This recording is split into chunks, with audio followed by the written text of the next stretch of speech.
Episode 15 के starting में हम देखते हैं लिसिन के मॉम डैड उसको लेकर हॉस्पिटल आते हैं ताकि लिसिन का मेडिकल टेस्ट करवा सके। वहाँ पर और भी प्लेयर्स की मॉम्स अपने बच्चों का मेडिकल टेस्ट करवाने आई होती है, तो लिसिन की मॉम उन सभी लेडीज से बात करने लगती है। वही लिसिन के डैड उसको लेकर उसका मेडिकल टेस्ट करवाने जाते हैं। वो सभी लेडीज लिसिन की काफी ज्यादा तारीफ कर रहे होते हैं कि वो कितना ज्यादा सक्सेसफुल है, और साथ ही इनडायरेक्टली लीगन की बुराई भी कर रहे होते हैं कि वो अपनी जिंदगी में कुछ नहीं कर पाया, वो किसी काम का नहीं है। एक लेडी कहती है, क्या तुम्हारा बेटा अभी भी कुछ नहीं करता, और क्या अब भी वो दिन भर घर पर बैठकर शराब पीता रहता है। ये सब सुनकर लीगन की मॉम को अच्छा नहीं लगता है। तभी वहाँ से क्योंगजू गुजर रही होती है, तो लीगन की मॉम उसको अपने पास बुला लेती है और उससे बात करने लगती है। उसको बताती है कि वो लिसिन का मेडिकल टेस्ट करवाने आई है। उसको ये भी बताती है कि ये सारी लेडीज किसी न किसी प्लेयर की मॉम्स है। वो लेडीज पूछती है ये कौन है, तो लीगन की मॉम कहती है ये मेरे बड़े बेटे लीगन की लवर है। ये सुनकर क्योंगजू भी शॉक्ड हो जाती है। क्योंगजू कहती है दरअसल मैं लीगन की डॉक्टर हूँ। तो लीगन की मॉम कहती है बचपन से ही ये डॉक्टर मेरे बेटे की फर्स्ट लव है। बचपन में ये दोनों बिछड़ गए थे, पर किस्मत का खेल तो देखो, ये दोनों फिर से डॉक्टर और पेशेंट के तौर पर मिल गए। मेरा बेटा और डॉक्टर क्योंगजू एक दूसरे से सच्चा वाला प्यार करते हैं। लीगन की मॉम उन सभी लेडीज को जलाना चाह रही होती है, क्योंकि वो सभी लीगन की बुराई कर रहे थे और उनका प्लान काम भी कर जाता है। उन सारी लेडीज की जल जाती है। क्योंगजू से कहती है आप ये सब क्या बोल रही हैं। लीगन की मॉम क्योंगजू को चुप करा देती है और कहती है तुम कितना ज्यादा शर्माती हो।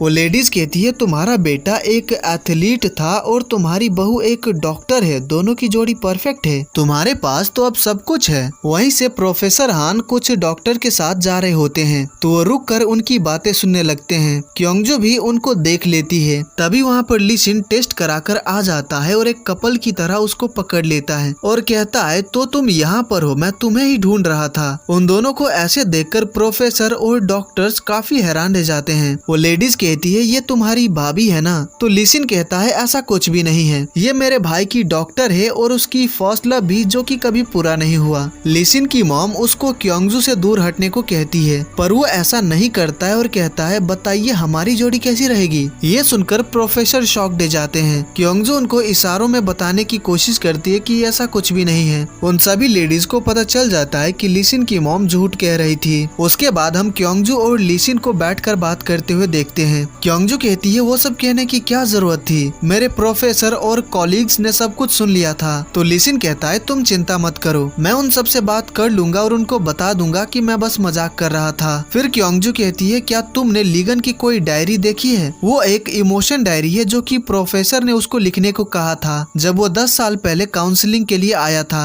तो लिसिन कहता है तुम्हें उस डायरी से क्या काम है। क्योंगजू कहती है उस डायरी में लीगन की पास्ट फीलिंग्स लिखी है, अगर उसने उस डायरी को पढ़ लिया तो उसकी सारी बैड मेमोरीज वापस आ सकती है। तो लिसिन कहता है अगर ऐसी बात है तो मैं घर जाकर उस डायरी को ढूंढने की कोशिश करूंगा। क्योंगजू को काम होता है तो वो वहाँ से चली जाती है। लिसिन खुद से कहता है अगर मैं अपने भाई की एजेंसी ज्वाइन कर लूँ तो मैं क्योंगजू से ज्यादा मिल पाऊंगा, ये कितना अच्छा रहेगा। क्योंगजू रेस्टोरेंट आकर खाना खरीदती है। फिर लीगन की एजेंसी आती है ताकि लीगन के साथ लंच कर सके, और इस तरह से वो उसके साथ टाइम स्पेंड करके उसके कंडीशन को ऑब्जर्व कर पाएगी। पर उसको पता चलता है कि लीगन तो ऑफिस में है ही नहीं, इससे वो थोड़ा उदास हो जाती है। लीगन उसी होटल में आता है जहाँ के पार्किंग लॉट में उसको पास्ट की मेमोरीज याद आई थी। वो होटल के मैनेजर से सीसीटीवी फुटेज देखने की रिक्वेस्ट करता है, पर होटल के प्राइवेसी पॉलिसी की वजह से वो किसी को भी ऐसे ही सीसीटीवी फुटेज नहीं दिखा सकते। फिर लीगन पैरामेडिक्स के ऑफिस आता है, क्योंकि रेस्क्यू के लिए सबसे पहले पैरामेडिक्स ही पहुंचे थे। पैरामेडिक बताते हैं कि उनके पास सीढ़ियों से गिरे किसी भी पेशेंट का रिकॉर्ड नहीं है। लीगन पूछता है क्या उस दिन किसी भी पेशेंट को रिपोर्ट किया गया था जिसका गार्डियन लिसिन था। उनके पास इसका रिकॉर्ड होता है। लीगन को पता चलता है कि एक्सीडेंट की जगह हान रिवर था।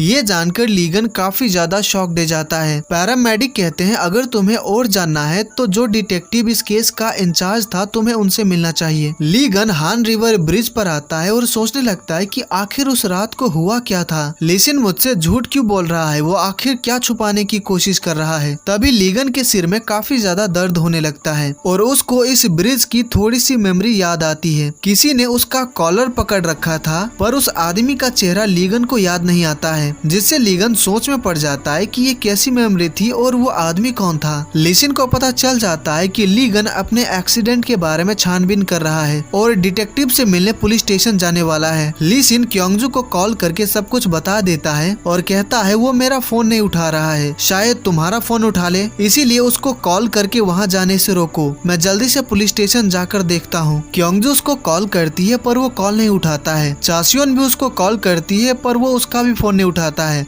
ली सिन पुलिस स्टेशन पहुंचता है तो उसको पता चलता है कि लीगन अब तक यहाँ आया नहीं है। डिटेक्टिव जो डॉक्यूमेंट्स लीगन को देने वाले थे वो ली सिन ले लेता है और डिटेक्टिव को समझा देता है कि उसके भाई की याददाश्त चली गई है और उसकी फैमिली नहीं चाहती कि उसकी याददाश्त वापस आए, क्योंकि उसने हान रिवर में कूद कर सुसाइड करने की कोशिश की थी। ये बात उसको याद ना आए यही बेहतर है। इसीलिए वो डिटेक्टिव से रिक्वेस्ट करता है कि अगर उसका भाई उनसे कुछ भी पूछताछ करने आए तो वो इस केस के बारे में उससे कुछ भी जिक्र ना करे। ली सिन की सारी बात सुनने के बाद डिटेक्टिव को ली सिन पर शक होने लगता है कि वो जरूर कुछ छुपाने की कोशिश कर रहा है। फिर ली सिन घर आता है और लीगन की इमोशन डायरी ढूंढने लगता है। उसको कुछ डायरी मिलती है जिसके कुछ पेजेस पढ़कर वो शॉक दे जाता है। लीगन पुलिस स्टेशन इसलिए नहीं आया क्योंकि वो क्योंगजू और चासियोन के साथ लंच करने आया होता है। उन दोनों ने उसको इतना ज्यादा कॉल किया था जिसकी वजह से उसको पुलिस स्टेशन जाने का प्लान कैंसिल करना पड़ा। चासियोन भी क्योंगजू की मदद कर रही है पर उसको पता नहीं है कि क्या चल रहा है। क्योंगजू मैसेज के थ्रू ली सिन से बात कर रही होती है तो लीगन कहता है तुमने ही साथ में लंच करने के लिए मुझे इतने सारे कॉल्स किए थे और अब खुद ही फोन में बिजी हो, मैं ही पागल हूँ जो यहाँ चला आया। क्योंगजू उससे माफी मांगती है और अपना फोन साइड में रख देती है। फिर वो तीनों लंच करने लगते हैं। यहाँ पर हमें पता चलता है कि लीगन और क्योंगजू में एक भी सिमिलैरिटीज नहीं है खाने को लेकर। उन दोनों को ही डिफरेंट टाइप्स के खाना पसंद है। फिर रात को जब वो दोनों ऑफिस आते हैं तो क्योंगजू ने बहुत सारा सामान उठा रखा होता है। लीगन उसकी मदद करना चाह रहा होता है पर क्योंगजू मना कर देती है क्योंकि उसको लोगों से मदद लेना पसंद नहीं है। उन दोनों को बहस करते देखकर गार्ड कहते हैं दोनों कितने प्यारे कपल हैं, लड़ते हुए कितने अच्छे लगते हैं। उनकी बातें वो दोनों भी सुन लेते हैं। फिर हम सयान को देखते हैं जो कि एक सूटकेस में बियर छुपा रही होती है। दरअसल वो सूटकेस लीगन का है। क्योंगजू अपना सूटकेस तो ले आई थी पर लीगन का वापस नहीं किया। उस सूटकेस में लीगन के जैकेट में सयान को एक डायरी मिलती है जो कि वो सोफे पर फेंक देती है तो क्योंगजू का भतीजा उस डायरी को बुक शेल्फ में रख देता है। वहीं क्योंगजू अपना रूम अच्छे से तैयार करती है और वहाँ पर लीगन भी मौजूद होता है। क्योंगजू जब खिड़की के पर्दे लगा रही होती है तो वो नीचे गिर जाती है पर लीगन उसको कैच कर लेता है। क्योंगजू उसके काफी करीब होती है जिससे लीगन की हार्ट बीट बहुत तेज हो जाती है तो लीगन क्योंगजू को बेड पर पटक देता है और वहाँ से चला जाता है। लीगन के मॉम डैड अचानक उससे मिलने आ जाते हैं। डोर खोलने से पहले वो ये बात क्योंगजू को बताता है जिससे वो काफी ज्यादा परेशान हो जाती है क्योंकि वो नहीं चाहती है कि उसको यहाँ पर देखकर लीगन के मॉम डैड को कोई गलतफहमी हो जाए, इसीलिए वो बालकनी में जाकर छिप जाती है। लीगन की मॉम कहती है मुझे एक बात बताओ कि डॉक्टर क्योंगजू के साथ हमें डिनर कब करवाओगे? देखो अगर तुम कोशिश करते रहोगे तो शायद एक दिन वो तुम्हारे प्यार में पड़ ही जाएगी। लीगन कहता है आप उसके बारे में क्यों बात कर रही है, मैंने मना किया था ना। जो सुनकर उसकी मॉम कहती है क्या उसने सच में तुम्हें मना कर दिया है? क्या तुम इतनी जल्दी हार मानने वाले हो? तो लीगन कहता है हाँ ऐसा ही कुछ समझिए। मैं अपनी पुरानी फर्स्ट लव से बहुत टाइम बाद मिला जिससे मुझे बहुत खुशी मिली पर उसके मन में मेरे लिए कोई फीलिंग्स नहीं है और शायद आगे चलकर भी नहीं आएगा, इसीलिए मूव ऑन करना ही बेहतर रहेगा। उसकी मॉम कहती है ये बहुत शर्म की बात है क्योंकि वो बहुत अच्छी लड़की है। लीगन की मॉम उसके लिए काफी सारा खाना लेकर आई होती है तो लीगन अपनी मॉम के साथ सभी चीजें फ्रिज में रखने चला जाता है पर उसके डैड वहीं सोफे पर आराम करने लगते हैं तो क्योंगजू चुपके से घर से बाहर आ जाती है। पकड़े जाने के डर से हड़बड़ी में वो जूते पहनना भी भूल गई। गार्ड जब उसको देखते हैं तो उनको लगता है कि शायद क्योंगजू और लीगन में झगड़ा हुआ है। वहीं ली सिन ट्रेनिंग करने के बाद लीगन के ऑफिस जाने वाला है क्योंकि उसकी मॉम ने उसको मैसेज करके बता दिया था कि वो लोग वहाँ जाने वाले हैं। साथ ही उसकी मॉम ने ये भी मैसेज किया होता है कि उसको अपने भाई की एजेंसी ज्वाइन कर लेनी चाहिए। जब ली सिन वहाँ पर पहुँचता है तो क्योंगजू को बाहर बैठा देखता है। उसको समझ आ जाता है कि उसके मॉम डैड ली सिन से मिलने आए हैं, इस वजह से क्योंगजू को बाहर रहना पड़ रहा है। उसके खाली पैर देखकर ली सिन जल्दी से अपनी गाड़ी में से उसके लिए जूते लेकर आता है और उसको पहनाने लगता है। तभी वहाँ पर लीगन आता है और वो क्योंगजू के लिए चप्पल भी लेकर आया होता है। लीगन कहता है मेरे साथ रात को ऑफिस में रुककर तुम कोई क्राइम नहीं कर रही हो तो इतना ज्यादा डर क्यों रही हो? क्योंगजू कहती है मैं नहीं चाहती कि उनको कोई गलतफहमी हो। लिसिन के महंगे जूते को छोड़कर क्योंगजू लीगन के लाए चप्पल को पहन लेती है। इससे लिसिन को काफी बुरा लगता है। चप्पल काफी ज्यादा ही बड़ा होता है जिससे क्योंगजू को चलने में दिक्कत हो रही होती है। तो लीगन उसको गोद में उठा लेता है जो देखकर लिसिन को अच्छा नहीं लगता है। क्योंगजू से कहती है मुझे नीचे उतारो, पर लीगन ऐसा नहीं करता है। लीगन लिसिन से पूछता है क्या तुम अंदर नहीं आओगे? तो लिसिन कहता है मॉम डैड घर चले गए हैं तो मुझे भी घर चलना चाहिए। फिर लीगन क्योंगजू को लेकर जाने लगता है। वो दोनों एक दूसरे से जैसे बात कर रहे होते हैं। लीगन जिस तरह से हंसी मजाक कर रहा होता है ये सब देखकर लिसिन काफी उदास हो जाता है। लीगन क्योंगजू को उठाकर ले जा रहा होता है। देखकर गार्ड कहते हैं लगता है सर ने मैडम को मना लिया है। दोनों एक दूसरे से कितना ज्यादा प्यार करते हैं। मिस्टर होंग लिसिन को कॉन्ट्रैक्ट साइन करने के लिए ऑफिस बुलाते हैं, पर लिसिन क्योंगजू के पास रहना चाहता है, इसीलिए वो कॉन्ट्रैक्ट साइन करने से मना कर देता है और कहता है कि वो अपने भाई के एजेंसी के साथ कॉन्ट्रैक्ट साइन करने जा रहा है। फिर वो लीगन के ऑफिस के लिए निकल जाता है। मिस्टर होंग को बहुत ज्यादा गुस्सा आता है तो टेबल पर रखे लिसिन और सयान के फोटोज को वो फेंकते हैं। उन फोटोज में कुछ ऐसी फोटोज भी होती है जिसमें लिसिन ने अपने भाई का कॉलर पकड़ रखा होता है। इन फोटोज को देखकर मिस्टर होंग शॉक्ड हो जाते हैं तो वो जल्दी से लिसिन के पीछे जाते हैं। लिसिन एजेंसी पहुंच जाता है और डोरबेल बजाता है। उसी वक्त वहां पर मिस्टर होंग भी पहुंच जाते हैं। लीगन डोर खोलने आता है तो डोर कैम से वो बाहर लिसिन और मिस्टर होंग को देखता है और वो उनकी बातें भी सुन पा रहा होता है। मिस्टर होंग कहते हैं तुम्हारी ये सोचने की हिम्मत कैसे हुई कि तुम जो चाहे वो कर सकते हो? तुम्हें मेरे साथ कॉन्ट्रैक्ट साइन करना ही पड़ेगा, तुम्हारे पास कोई चॉइस नहीं है। लिसिन कहता है तुम चाहे कुछ भी कर लो पर मैं कॉन्ट्रैक्ट साइन नहीं करने वाला। मिस्टर होंग कहते हैं अगर तुम नहीं करोगे तो मैं तुम्हारे भाई की एक्सीडेंट की सच्चाई बाहर ला दूंगा कि वो हान रिवर में गिर गया था, वो भी तुम्हारी वजह से। लीगन सब कुछ सुन लेता है और उसी वक्त क्योंगजू भी वहाँ पर आ जाती है और उसने भी उनकी बातें सुन ली थी। क्योंगजू कहती है तुम शांत हो जाओ, हम बैठकर बात करते हैं, मैं तुम्हें सब कुछ एक्सप्लेन कर दूंगी। तो लीगन कहता है क्या इसका मतलब तुम्हें सब कुछ पता है? उसका सिर बहुत ज्यादा दर्द करने लगता है। मिस्टर होंग लिसिन को फोटोज दिखाता है जिससे वो शॉक्ड हो जाता है। लीगन जब बाहर आता है तो वो दोनों वहाँ पर नहीं होते हैं क्योंकि वो दोनों सीढ़ियों पर आ गए होते हैं। मिस्टर होंग कहते हैं जिसने भी ये फोटोज भेजा है वो भी जानता है कि उस रात को क्या हुआ था। उसके पास फोटोज के अलावा वीडियो फुटेज भी हो सकती है जिसकी मदद से वो तुम्हारा करियर बहुत ही आसानी से खत्म कर सकता है। अब ऐसे में कोई तुम्हारी मदद कर सकता है तो वो सिर्फ मैं हूँ। वही लीगन का सिर बहुत ज्यादा दर्द करने लगता है। फिर हमें उस दिन का सीन दिखाया जाता है जब ब्रिज पर लीगन और लिसिन में लड़ाई हो गई थी। तो लिसिन ने गलती से लीगन को धक्का दे दिया था जिसकी वजह से वो नदी में गिर गया था